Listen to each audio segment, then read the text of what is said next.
Okay, this is the Riley County World War II Veterans Oral History Project. Today is Monday, November the 24th, and this interview is taking place at the Riley County Courthouse Plaza on 4th Street in Manhattan, Kansas. And the World War II veteran we're interviewing today is Carroll Vernon Hess. He was born January 14, 1923. He currently lives at 2104 Blue Hills Road here in Manhattan, Kansas. My name is John Lindholm. I'll be doing the interviewing. And Horace Kelly is the recording operator. So Carroll, would you please tell us your name, rank, serial number, and your branch of service to start with? I'm Carroll Hess. Live up on 2104 Blue Hills Road here in Manhattan. I've been here in Manhattan since 1966 with the College of Agriculture at K-State.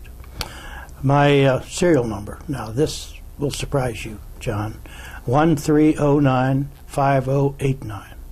I cannot remember my Social Security number, but I do remember my serial number. And your branch of service? My branch of service, the U.S. Air Force. My brothers always like to say, and we'll talk about my brothers here in a minute, my brothers like to say there were 4 of us in the service. Then there was Carroll in the Air Force. So I enjoyed myself very much in the U.S. Air Force. But you then were a corporal. Corporal. Ended up as a corporal in there. Okay. We will now take a look at before the service, and you'll tell us where you were born and where you went to school and some of your family. I'm a Pennsylvania Dutch, John. I'm a member of a family of 13 children on a small 97-acre farm in south central Pennsylvania. I was reared in a Brethren in Christ church. Eisenhower, President Eisenhower, is a member of that church here around Abilene. I considered that to be a good base from which to launch my career. Mother and Dad were very Christian, very disciplined people, very fair and compassionate. I went on to Penn State in 1940. When did you graduate from high school? I graduated from high school in 1940 from Washington Township High School there in Waynesboro, Pennsylvania. And went to Penn State and on a Sears and Roebuck scholarship, $100, John. Now that was a lot of money back then. But it was enough to tip the scale, and my VOAG teacher was able to get that for me, a $100 scholarship, and that was enough to get me off to Penn State. My mother and dad said, you know, we can't give you money to go to college on, but we'll help you out in any other way we can. So my brother and I lived in an apartment at Penn State. He was enrolled in agricultural education. So when we ran out of clothes and ran out of food, we would go home, 110 miles south there from Penn State, and we'd have a nice weekend with my mother and dad and the family and load the car up and go back to Penn State for another couple of weeks until we ran out of food and our clothes needed laundered again. So that's the way my mother and dad helped me out. That first year at Penn State, John, my total cost, out-of-pocket costs, were $586. 1 year, 2 semesters. And I got a job working at the dairy barn at Penn State, 24 cents an hour. I walk a mile up and a mile back in the evening, 4 nights a week, earning 96 cents a night. And when the final exam week came, some of the other guys didn't want to work that week. They needed to study. Well, I studied ahead of time, so I got some extra days during that. That plus a couple of scholarships got me through Penn State. I went 3 years there. I enrolled in the U.S. Air Force enlisted reserve, I think a sophomore. Gave me another year of extension. And I went into the service then, June 27th, 1943.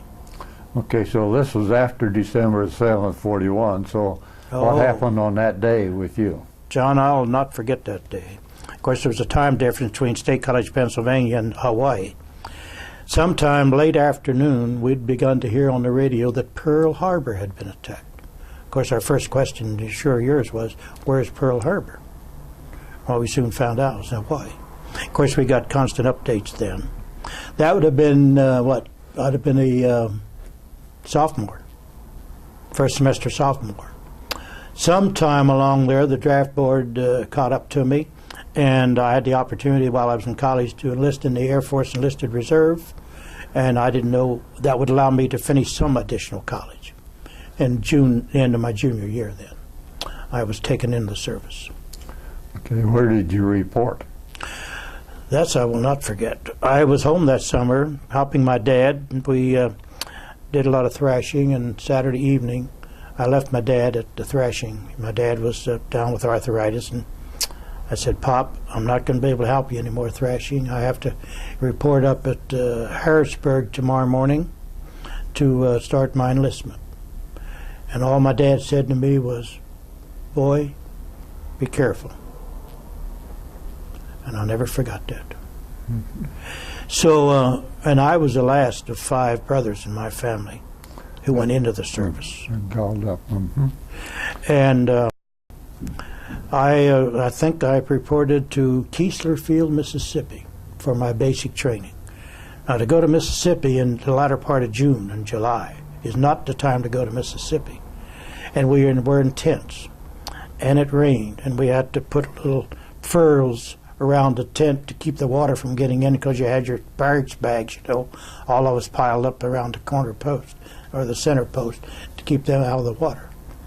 And it was terribly hot, and I never forget that basic. But there's where I began to learn some discipline. You said you were going to ask me what did I gain from the services.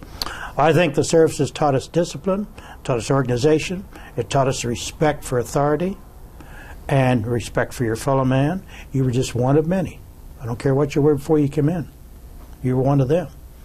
I'll never forget one day we were out and the old staff sergeant said, "Holy, how many of you guys went into college? How many of you were in college?" Of course, guys started putting up their hands. Well, I smelled a fish. And I did not put up my hand. All you college boys, all of you other guys that didn't go to college, sit over here under the trees. I'm going to have you watch these college boys show you how to police an area. Now, John, you know about policing an area. We won't tell the ladies about that. Police an area. I sat over there and I chuckled. My roommates come back to me. "Hell, Hess, you were in college. Why didn't you report?" I said, "They always told me never to volunteer." So I learned a lesson in that. You were just another guy. But no, I learned a lot out of service. A lot of people complain about it. I always say, I wouldn't take $1 million for that experience, but it would take a couple of million to get me to go back. Okay, so you were there, and you said all 4 of your brothers that had already gotten in ahead of you. Yes, Brother Kenny here, first sergeant, holder of a couple of bronze medals and clusters and so forth. Is he the oldest one? No, he was the youngest. Well, why don't you start with the oldest and then go right on down to them? Brother Hobart over here is the next to the oldest in the family. I'm of a family of 13 children, John. So you had a sister and who was old. We lost a little brother, and he was young. So we had 8 brothers and 4 sisters who grew to adulthood. Brother Hobart. The next would be Brother Ernest here. He was in the European theater. Hobart was in the Pacific theater. Brother Kenny was in the European theater, and we can talk more about him maybe. And Brother Ralph here started out in the European theater and ended up over here in the Pacific theater. So we had 2. Brother Cub here went into North Africa and then fought up through southern France and on up into Europe. Brother Kenny landed on Anzio in Italy. It was a tough one. He was among the first. And you know, the Germans pushed us off the beach there at Anzio. And Brother Kenny got caught on shore, but hid out under some people, under some rocks and so forth, and heard the Germans, of course, discussing it in German. And then he said our troops took it back again. So then he fought for, I don't know how long, in Italy, then went in southern France and fought up to Hitler's Berchtesgaden. And that's where he was when the war ended. And this is you over. Yeah, this is my Carroll here. I was, as I said here, entered the service June 27, 1943, after completing 3 years at Penn State. Reported down to Keesler Field, then went into pre-flight school as part of the Air Force training program to Massachusetts State College, which is now the University of Massachusetts. and then went to pre-flight in Alabama. Took my primary flight training over in South Carolina, my basic flight training in northern, just outside of Atlanta, Georgia, and my advanced flight training was down Spencefield, Georgia. Now, were all your brothers in the infantry, or what branch was it? Cub was in engineers. Kenny was infantry. Hobart was, I'm not quite sure what branch. He was not in the front lines. Ralph here was in the clerical. Clerical. Yes. But okay, I guess we got that on tape. And when was this picture of you taken? Well, this was taken when I was in the cadets, U.S. Aviation cadets. We all had more hair then, didn't we? We all had more hair. This was taken when I would have been 21. Born January, maybe 21 years of age. I'm now 81, so there's about 60 years difference here. Mm-hmm. We do change. Okay. So let's continue on with your military career then. All right. And you were at University of Massachusetts for what we call CTD attachment. Yes. That was some in-seat time. We were exposed to a lot of subjects related to Air Force. So we got into a lot of meteorology subjects and so forth. But then I went into my pre-flight and then went into the various 3 stages of flight training. And pre-flight, what kind of, okay. I flew the old Stearman, the biplane. Yeah. You've seen the old Stearman, open cockpit. They would ground loop on you if you weren't careful, but you could make those things do anything you wanted to. They were a nice, easy plane to fly. That's when Did you fly the B? Soloed in too. No kidding. Uh-huh. Then I went on and flew the BT-13. Vault-T vibrator. Vault-T, right. And if you did spins in those, you look out and you see the tops of your wings rippling like this here, that much strain on the wings. And if you weren't careful getting into spin in those, it'd take a while to get them out. Cross control, and it took a while for them to come out. And a lot of them spun in because they didn't give the plane enough time to come out of that spin. Then the AT-6. That was a nice plane. That's where I did my advanced training. That's where, and what base was that? Spencefield, Georgia, down southern Georgia. Mm-hmm. That had a narrow landing gear too on it. Yes, but it didn't ground loop as easily as the old Stearman used to. Okay. That was a good plane. And you were there when? I would have been there in, would have been September, October-ish of 44. Mm-hmm. And that was toward the end of the war, late fall 44, you know, that Europe happened in August 45, 4 or 5 months later. They threw a physical at us, and I didn't like physical exam, didn't like needles either. And my blood pressure was up a little bit. And when the nurse took my blood pressure, it'd be all right. When the flight surgeon took my blood pressure, it was up. He was Italian, and he came in my room one day, and he said, "Hess, you're German, aren't you?" "Yes, sir." And he was Italian. Forget his name now. But I didn't think he liked the Germans. So I was a little bit upset by that kind of an attitude. Anyway, I did not pass my physical exam to stay on in the service, so I was washed out, as we say. Washed out of flight training, and my class graduated on Monday, 10 days or so later, and I was shipped out to Nashville, Tennessee for reclassification. And while I was in reclassification up there, they put me through another physical exam. Didn't have anything to worry about. Passed the physical, blood pressure was okay then. They wanted to send me to gunnery school, and I said, no, if I can't fly them, I don't care to be up there. And the sergeant said, well, Hess, how far along were you in the service when you got washed out? And I told him 10 days. He said, well, you know what happened? They had more pilots than they needed then. I said, well, it's a great shock. When he found out how far along I was in the service, he said, why don't you think about this? We'll try to do what we can to get you reclassified. And I'd like to have gone to radar school. But Boca Raton, Florida was where all that training took place, and they were loaded up with people. The next thing would have been radio school. So I selected radio school and was sent to Truax Field, Wisconsin. And that would have been around Christmas, November. We're in Wisconsin. Truax is Madison. Medicine. Medicine. Mm-hmm. Got acquainted with the University of Madison, University of Wisconsin co-eds, and the nice, beautiful lakes there and so forth. I started out and finished a 5-month radio school. They sent a smaller group of us on to another, I think, 4 months. And then there was a final 3-month advanced schooling for a smaller group of us. And by that time, it was April of 45. April of 45. And a shipping order come out. Everybody else got shipping orders to be shipped overseas or other locations to apply their radio training. I really enjoyed that radio training. You asked what the service did for you.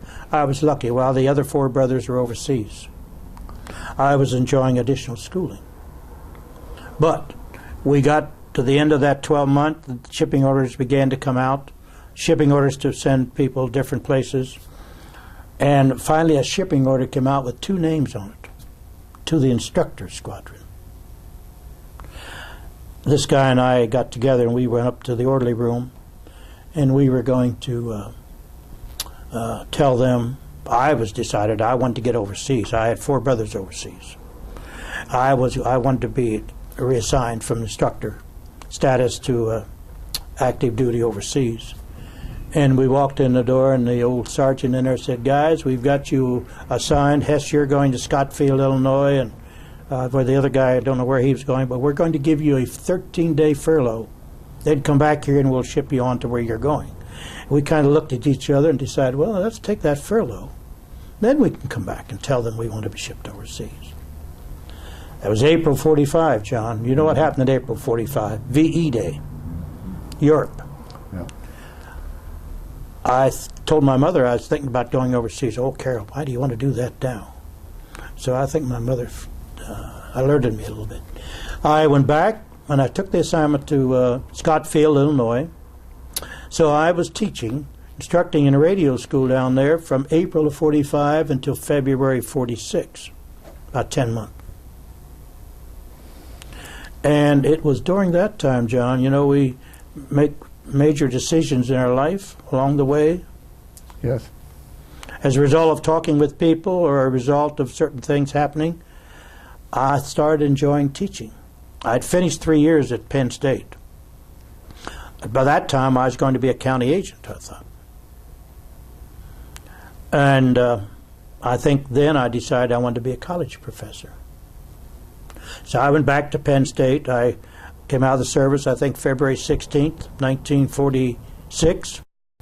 I was sitting in the classroom at Penn State 2 days after I was discharged.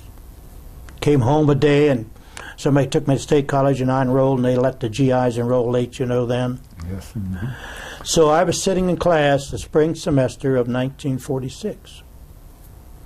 I graduated in May of 47. And I'd made application before that to do graduate study in agricultural economics, and I'd visited a number of campuses. I decided to go to Iowa State. Dr. William Murray, who was head of the department at Iowa State, said, we have a young associate professor by the name of Earl Heddy, who we think is going to be world-renowned someday. And he turned out to be just that. It was a scholarship, graduate assistantship, I should say, that paid $50 a month. Now, John, you remember, what did your graduate assistantship pay you? Well, about that. All the other schools that I'd looked at and was accepted to, like University of Illinois, Michigan State, Cornell University, I think it was Wisconsin, and Iowa State, and I took Iowa State, and that was the lowest graduate assistantship, $50 a month. But I made the right decision going with Dr. Earl Heddy. He's passed away now since. But he truly was world-renowned. I did my master's degree at Iowa State. Penn State then had offered me an instructorship for a year after my master's, and so I came back to Penn State in June of 48, took that instructorship to teach the course that my undergraduate advisor had taught, and he persuaded Penn State to have me back for that year instructorship. And then I met my wife, Velma, during that year, and we got married on September the 11th, 1949. We took a little trip back through Tennessee and visited my brother Hobart here, and I ended up at Iowa State and started my doctorate work and finished all that off, and came back to Penn State then again in June on an assistant professorship in 1950. With your PhD? With my well, I didn't have my doctorate yet. I had my thesis to submit back, and everything else finished, as you know.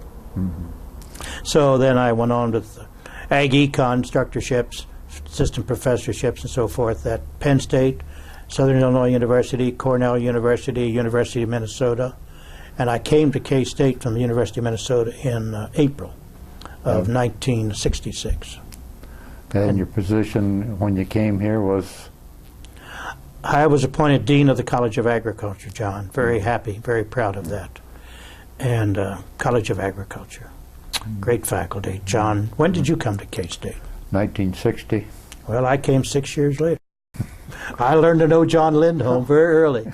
Big John, they called you, John. Okay. In the meantime, you had some children along the way? Oh, my, yes. We got married, I said, in 1949. John was born in 51. Deborah in 52. Luann in 53, September, October, December.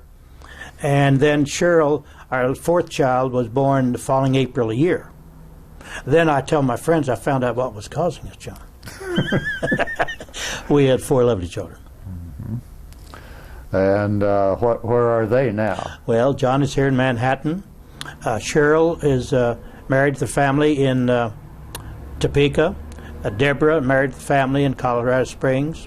And we lost a daughter, Luann, in 1977. She had a problem with improper incubation of measles as a 3-year-old. Had some more problems again at the age of 19, spinal meningitis. And she went to the Philippines with us in 1977 and passed away in the Philippines, December 13th, 1977. She's buried in Waynesboro, Pennsylvania, my home. So when you came to K-State as head of agriculture, you spent some time at different assignments other than right here on the campus. Oh, yes. Right? Yes. I in that position, I made a lot of executive visits, John, to K-State's international programs abroad. We were in Nigeria. We were in India at the time, and we had other short-time assignments in other locations. So I visited a lot of our programs abroad. And then I took 2 years in 1977 to 79 as team leader in the Philippines.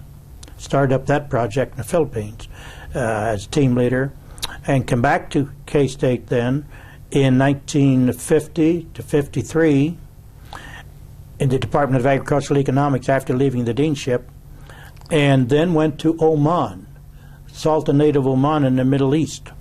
That's a little country south of Saudi Arabia, south of the UAE. They did not have a university in that country. And the Sultan Qaboos promised his people in 1980 he was going to give the youth of his country a new university. And I was asked to come over as dean of their College of Agriculture. There were 5 colleges in that new university. We worked with the architects on designing our buildings, our laboratories, and so forth. And we invited in our first group of students then in '85. So we had 2 classes of new students while I was there in our colleges.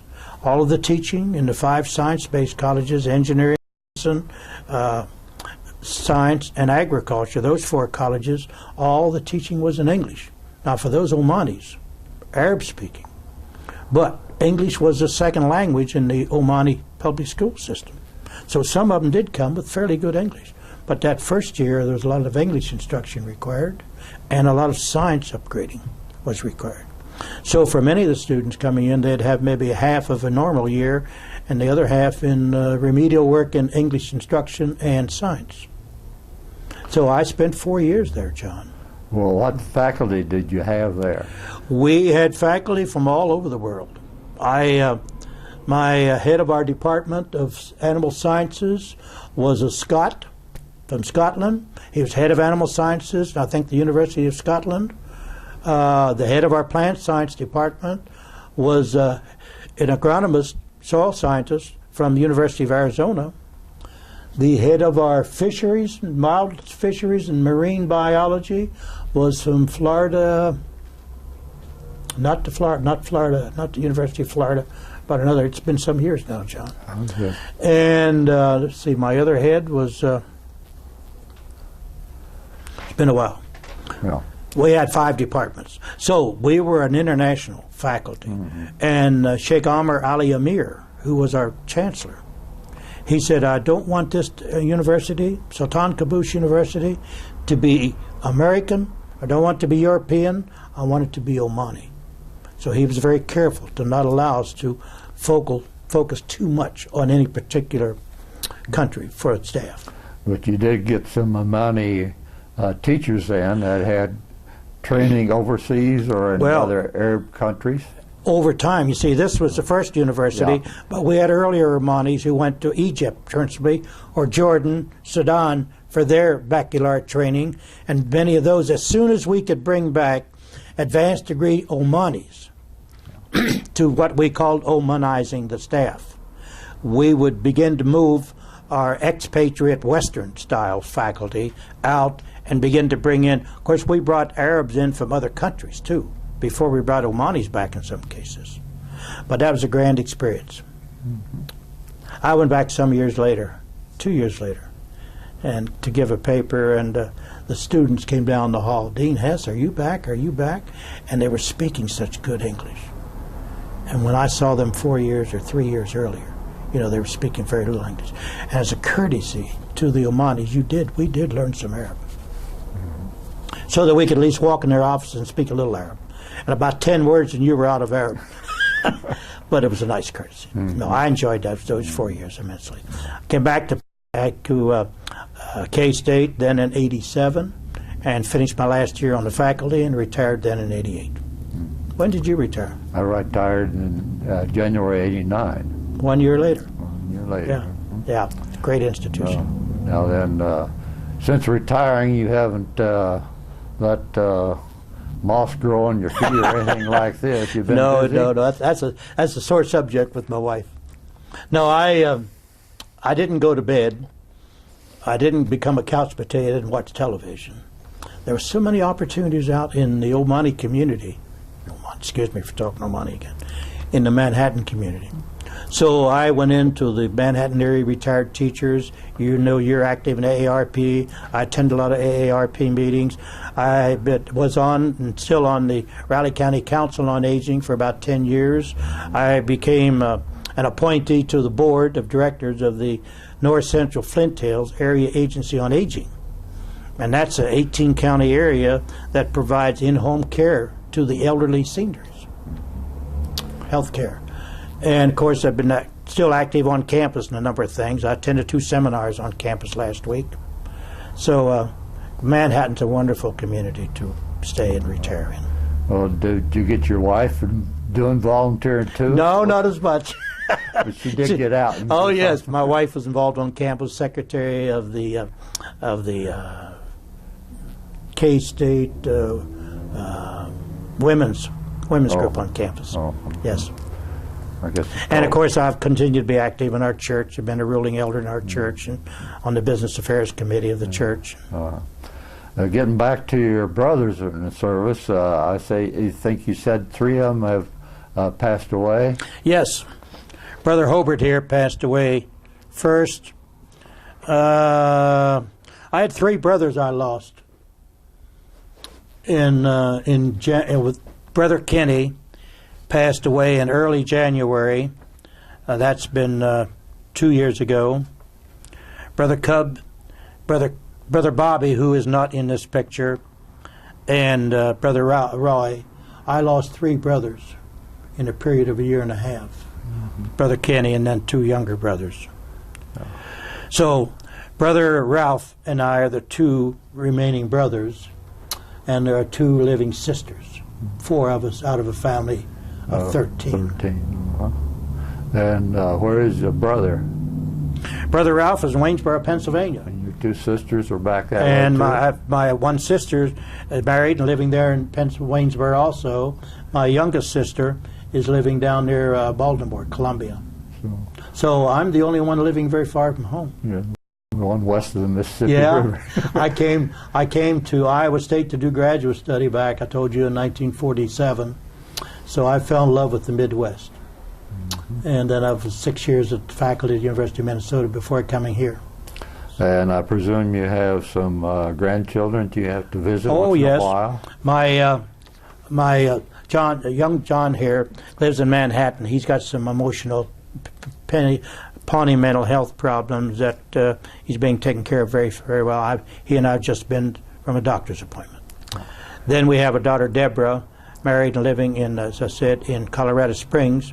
Has one daughter going to George Washington University, working on a master's degree in public service, and is a staff member in Senator Pat Roberts' office. How lucky can you be? Mm-hmm. The other granddaughter is the University of Arizona, and we have a daughter, Cheryl, in Topeka, and their children are in high school. Mm-hmm. James and Lindsay. Yeah. 4 grandchildren. Okay, so you do, besides volunteering, you do a little traveling around, I presume? Yes, I've done a lot of traveling. When I was in Oman those 4 years, we had 2-month vacation, and you're only allowed to take 35 days of that in the States in order to get exemption on the income earned abroad. So we had most of a month for other traveling. So we've been in India, and we've been in China, and we've been in Australia and New Zealand, and I've been in South America, Brazil, and Argentina, and South Africa. So, no, we led a very good life. Yeah. Okay. I think earlier you kind of enumerated what the military did for you personally, and so in summary, you might just summarize some of the things. John, I think military experience is a good maturing experience. I oftentimes have felt that we maybe ought to require military service for a year or two after high school of some kind before they move on to something else, be it college or anything else. Most of us, when we left high school, didn't really know what we wanted to do. And then, not so much as now, not everybody felt they need to go on to college after high school. Now, most of the high school graduates think they're expected even if they choose not to. I think the military gave us that maturity. Now, I had 3 years at Penn State and I was a different person when I come out of the service after nearly 3 years. When we went back and sat in those classes at Penn State as a GI, they called us, we had 2, 3, 4 years of service behind us. They were happy to have the more mature student in the class to build a kind of standard for the younger, those who have not been in service. I knew by that time I only had 1 year of college left. 3 years before I went into service, 3 in the service, and then I had my senior year left at Penn State. I knew when I came out of the service that I wanted to go on for graduate study. Yet before I went into service, my goal was to get a BS degree and go on into county agent work. When I was in that radio school for a year, and then teaching for 10 months, instructing in the Air Force, I decided, I think this teaching is a great thing. I'd like to be a college professor. So I come out of Penn State knowing in that senior year that I was going to go on and do graduate study. And so that's the rest of your professional career was in teaching then? Yes. Which was I had these 4 years at Penn State on the faculty, 2 years at Southern Illinois University, 3 years at Cornell University, the University of Minnesota for 7 years, and I came to K-State from the University of Minnesota into this administrative position. Yeah. Well, Carroll, it's been nice visiting with you. Well, John, I've enjoyed this. About your service time and before and afterwards, and about your family, and I think this is a very good. I want you to be sure to get this. We got it. My 5 brothers. There aren't many people that have 5 brothers in the service. With the Solomon brothers, you recall, Yes. they've got. I don't know. They don't allow more than how many out of a family now in the service? I don't know. Or at least to be assigned. But they don't try to keep you from being assigned together now anyhow. Yes, but yes. I know of some families where brothers have been signed together. But my time in service, we were both all separated, all three of us. Well, now you understand why they said there were 4 of us in the service, then there was Carroll in the Air Force. I take exception to that because I was a pilot in the What did you Air fly, Corps John? B-17, and I flew Flying over Fortress. out of England over Germany and got shot up a few times. All right, we'll cut you off. But you do this for everybody? Video like this? Yeah. I didn't know that. I'm trying.